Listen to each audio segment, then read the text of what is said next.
बदलापूरमधल्या एका शाळेत 2 चिमुकल्या मुलींवर लैंगिक अत्याचाराच्या प्रकरणानं अवघा महाराष्ट्र हादरला होता।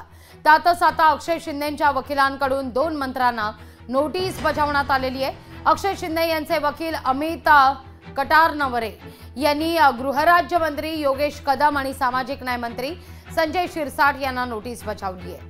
या दोनही नेत्यांनी अक्षय शिंदेच्या मृत्यूनंतर प्रसारमाध्यमांशी बोलताना अजब वक्तव्य केलेली होती। त्या वक्तव्यावरून त्यांना कायदेशीर नोटीस बजावण्यात आलेली आहे। गृहराज्यमंत्री योगेश कदम आणि सामाजिक न्याय मंत्री शिरसाट यांनी गोपनीयतेच्या शपथेचा भंग केला असा आरोप यातून करण्यात येतोय।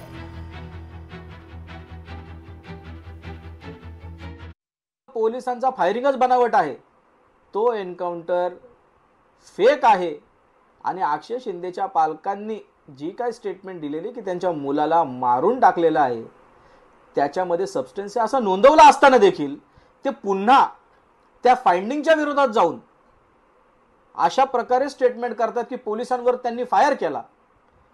तर ते न्यायालयाला जो अधिकार आहे फाइंडिंग्स देण्याचा, त्या फाइंडिंग्सच्या विरोधामध्ये जाऊन असे जे वक्तव्य करताय ते न्यायपालिकेच्या कारभारामध्ये हस्तक्षेप करण्यासारखं आहे। तुम्हाला न्यायालयाचीच भूमिका बजवायची जर तयारीच आहे ना, तर आमचीही तयारी आहे।